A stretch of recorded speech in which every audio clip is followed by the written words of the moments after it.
Hello दोस्तों, मैं वीरू आपका ऑनलाइन ट्यूटर। आपका बहुत बहुत स्वागत है वीरू द पॉलिटी ट्रैक पर। और ये जो आज का टॉपिक है हमारा, ये क्लास 12th की पॉलिटिकल साइंस से हमने टॉपिक उठाए हैं। और ये चैप्टर 5 है, कांग्रेस एवं इसकी चुनौतियाँ।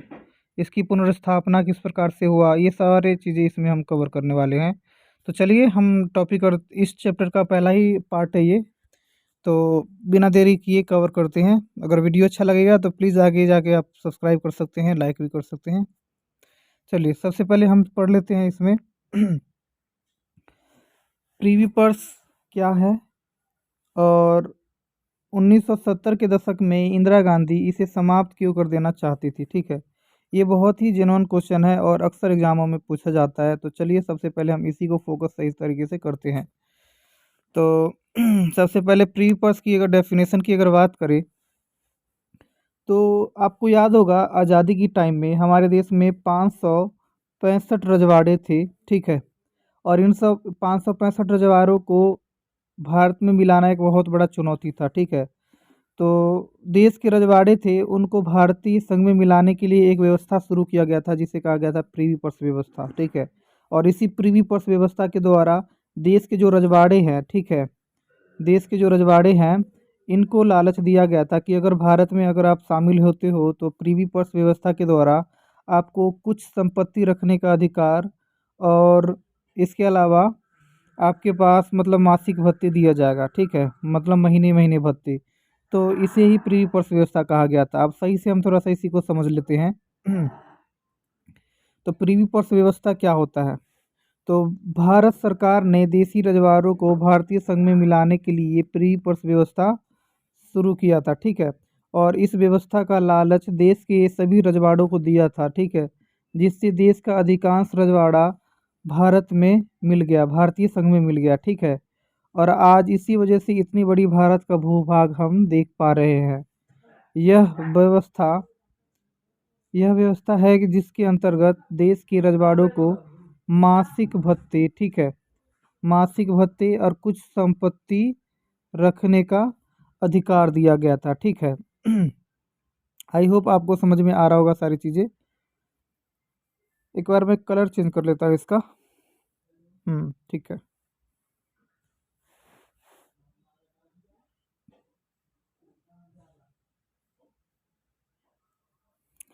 तो लेकिन मासिक भत्ते और संपत्ति रखने का अधिकार जो दिया जा रहा था ना, वो किस आधार पे दिया जा रहा था ये भी आपको पता होना चाहिए। तो मासिक भत्ते, ठीक है, और कुछ संपत्ति का रखने का जो अधिकार था रजवाड़ों के पास, उनके राजकोष, ठीक है, और राज्य के भू विस्तार के आधार पर निर्धारित था। ठीक है, इनके आधार पर ही उनको क्या दिया जाता, मासिक भत्ते और कुछ संपत्ति रखने का अधिकार। ठीक है, आई होप आपको समझ में आ रहा होगा। अगर थोड़ा सा भी अगर दिक्कत है तो प्लीज़ एक बार कमेंट में राइट कीजिएगा। मैं फिर से इस पर एक नया वीडियो ला दूंगा और कोशिश करूंगा कि उसमें और बेहतरीन ढंग से मैं समझा सकूँ आप सबको अब हम समझ लेते हैं कि ये इंदिरा गांधी प्रीवी पर्स व्यवस्था को ये 70 के दशक में समाप्त क्यों कर देना चाह रही थी।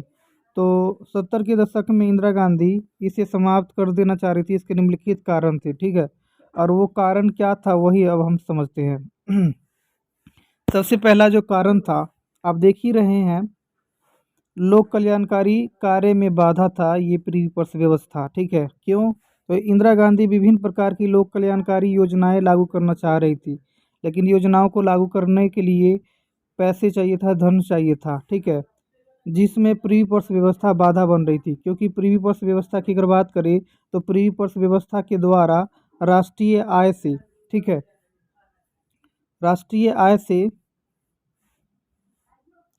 राष्ट्रीय आय से बहुत बड़ी जो हिस्सा था वो देश के रजवाड़ों के ऊपर खर्चा किया जा रहा था, ताकि वो शानो शौकत का जीवन व्यतीत कर सके। ठीक है, और देश के अधिकांश जो हिस्सा है राष्ट्रीय आय का, एक बहुत बड़ी हिस्सा जो है राष्ट्रीय आय का, ठीक है, अगर उसका रजवाड़ों पर अगर खर्च ना करके और सामान्य लोगों के जीवन स्तर पर खर्च किया जाए तो इससे क्या होगा कि लोगों के जीवन स्तर में काफ़ी ज़्यादा सुधार आ जाएगा। ठीक है और यही हुआ शानो शौकत से जीवन में जीने के लिए उनके ऊपर खर्च किया जा रहा था, जिससे देश में ना गरीबी और अमीरी में काफ़ी ज़्यादा अंतर बढ़ रहा था, आर्थिक असमानता बढ़ रहा था, ठीक है। इसलिए इंदिरा गांधी प्रीवी पर्स व्यवस्था को समाप्त कर देना चाह रही थी। तो आई होप आपको समझ में आ गया होगा कि इंदिरा गांधी 70 के दशक में इसे समाप्त क्यों कर देना चाह रही थी, क्योंकि इंदिरा गांधी जो भी कार्य करा रही थी ना, लोक कल्याणकारी कार्य, उसमें बाधा कहीं न कहीं रजवाड़ों का जो ये व्यवस्था था, रजवाड़ों के लिए प्रीवी पर्स व्यवस्था वो बन रहा था, ठीक है। और जो नेक्स्ट टॉपिक है हमारा वो है संविधान में समानता का सिद्धांत। हमारे संविधान में अनुच्छेद 16 है, ठीक है। अनुच्छेद 16 छोड़ो, समानता की अगर बात करें तो अनुच्छेद 14 से 18 का जो है हमारे संविधान का अनुच्छेद, ठीक है, आप क्लास 11th में पढ़े होंगे। इसमें समानता के अधिकार का वर्णन है, ठीक है। और जिसमें कहा गया है कि सभी को समान रूप से अधिकार, सुविधाएं, सब कुछ दिया जाना चाहिए, ठीक है। लेकिन अगर हम प्रीवी पर्स व्यवस्था की बात करें तो वो सिर्फ देश के रजवाड़ों को दिया गया था, जिससे उनका शान शौकत से अपना जीवन व्यतीत कर रहे थे। लेकिन वहीं पे देश में गरीबी बहुत ज़्यादा बढ़ रहा था, व्यापक रूप ले रहा था। तो कहीं न कहीं समानता के सिद्धांत का बिल्कुल ही अपोजिट था प्रीवी पर्स व्यवस्था। अब इसी को हम सही से समझेंगे। तो भारतीय संविधान में समानता का सिद्धांत का वर्णन किया गया है, जिसके अंतर्गत समाज के हर एक व्यक्ति, वर्ग आदि को संविधान के अनुसार समान रूप से सुविधाएं दी जाएगी। ऐसा संविधान का समानता का सिद्धांत कहता है, ठीक है। लेकिन प्री पर्स की वजह से देश का अधिकांश आय का हिस्सा रजवाड़ों के ऊपर खर्च किया जा रहा था, ठीक है, जिससे समाज में आर्थिक असमानता बढ़ रहा था, ठीक है। जो समानता के सिद्धांत, ये समानता के जो सिद्धांत है आप देख रहे हैं, ठीक है, समानता के सिद्धांत है ना, समानता के सिद्धांत के बिल्कुल ही विपरीत था, ठीक है। इसलिए इंदिरा गांधी ये प्री पर्स व्यवस्था को समाप्त कर देना चाह रही थी। तो आई होप आपको वीडियो समझ में आ रहा होगा। अगर थोड़ा सा भी अगर पसंद आ रहा होगा दोस्तों तो प्लीज़ लाइक, शेयर, कमेंट और सब्सक्राइब भी ज़रूर कर दीजिएगा। आगे का जो क्वेश्चन है हमारा वो है हमारा कि भारत की जो राजनीतिक और चुनावी इतिहास में चौथे आम चुनाव को अत्यंत महत्वपूर्ण स्थान क्यों दिया गया है, ठीक है। यानी चौथे आम चुनाव जो 1967 में हुआ था, ठीक है, 1967 में जो चौथा आम चुनाव था, ठीक है, उसको भारतीय राजनीतिक इतिहास में और चुनावी इतिहास में एक बहुत ही महत्वपूर्ण स्थान दिया गया है। क्यों ऐसा क्वेश्चन आता है, बहुत ही महत्वपूर्ण क्वेश्चन है ये, ठीक है। और ऐसे ही कई सारे क्वेश्चन बन के आते हैं, जैसे कि 1967 के चुनाव परिणामों को राजनीतिक भूकंप की संज्ञा क्यों दी गई, ठीक है। या फिर 1967 के चुनाव में कांग्रेस को गठबंधन सरकार क्यों बनाना पड़ा, ठीक है। तो ये सारे के सारे क्वेश्चन आपसे पूछा जाता है, और सारे के सारे 1967 के चुनाव के ऊपर क्वेश्चन पूछा जाता है, ठीक है। तो आपको ज़्यादा कुछ नहीं करना है, आपको बस इतना ध्यान देना चाहिए कि चौथा आम चुनाव पे क्वेश्चन कुछ भी पूछा जा रहा है या 1967 के चुनाव पर कुछ भी पूछा जा रहा है, ठीक है, तो सारी बातें वही बताना है जो मैं भी बताने जा रहा हूँ, ठीक है। तो चलिए सबसे पहले हम हेडिंग जान लेते हैं। शुरू के 3 आम चुनाव जो हुआ था 1952 में, 57 में और 62 में, शुरू के 3 आम चुनाव में कांग्रेस पार्टी भारी बहुमत से जीतकर सरकार बनाता रहा, ठीक है। लेकिन चौथे आम चुनाव में पहली बार कांग्रेस को गठबंधन सरकार बनाना पड़ा, ठीक है। क्यों गठबंधन सरकार बनाना पड़ा, क्योंकि कांग्रेस को चौथे आम चुनाव में सिर्फ और सिर्फ 283 सीटें ही प्राप्त हुई थी, जो बहुत ही कम था, और इसीलिए उनको क्या बनाना पड़ गया, चौथे आम चुनाव में गठबंधन सरकार बनाना पड़ा, ठीक है। और ये तो चौथे आम चुनाव की बात हो गया, ठीक है।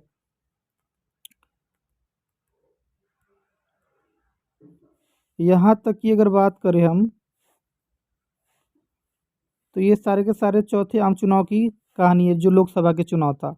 अब जब चौथा आम चुनाव का ख़त्म हुआ ना केंद्र में, तो 1967 में, यहाँ पे 1967 लिखना था लेकिन वो हो नहीं पाया, तो 1967 में ही विधानसभाओं का भी चुनाव हो रहा था देश में। तो विधानसभाओं का जब चुनाव हो रहा था ना, तो कांग्रेस के बड़े बड़े दिग्गज नेता जो थे, ठीक है, आप देख रहे हैं, कांग्रेस के बड़े बड़े दिग्गज नेता ये विधानसभा के चुनाव में हार गए थे, ठीक है।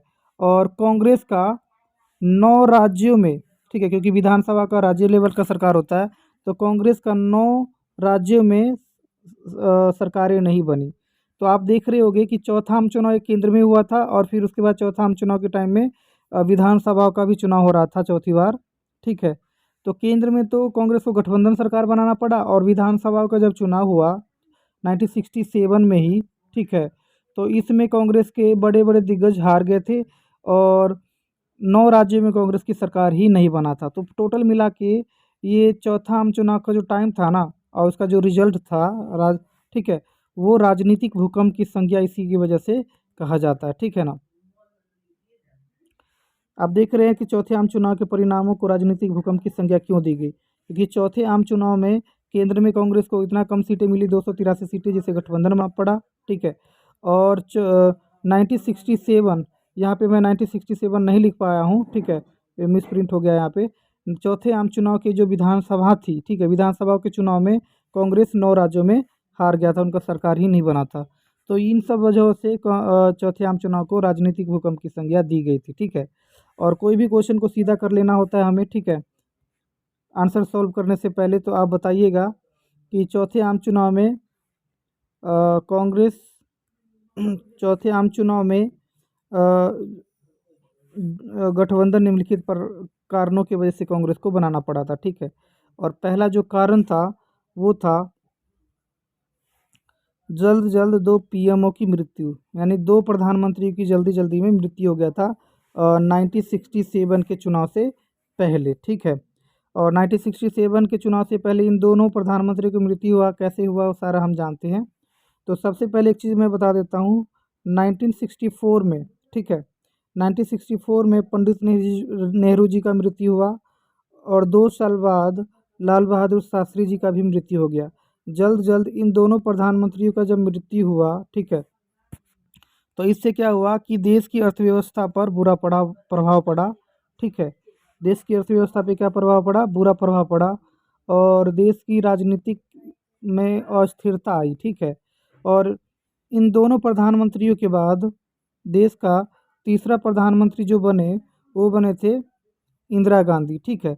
लेकिन एक चीज़ माइंड सेट रखना, नेहरू जी और लाल बहादुर शास्त्री के बीच में 15-16 दिन के लिए जस्ट टेम्परेरी तौर पे प्रधानमंत्री का पद गुलजारी लाल नंदा संभाले थे और सेम लाल बहादुर शास्त्री की मृत्यु और इंदिरा गांधी के बीच में फिर से 15-16 दिन के बाद 15-16 दिन के लिए गुलजारी लाल नंदा पीएम बनते हैं, ठीक है, टेम्परेरी तौर पे।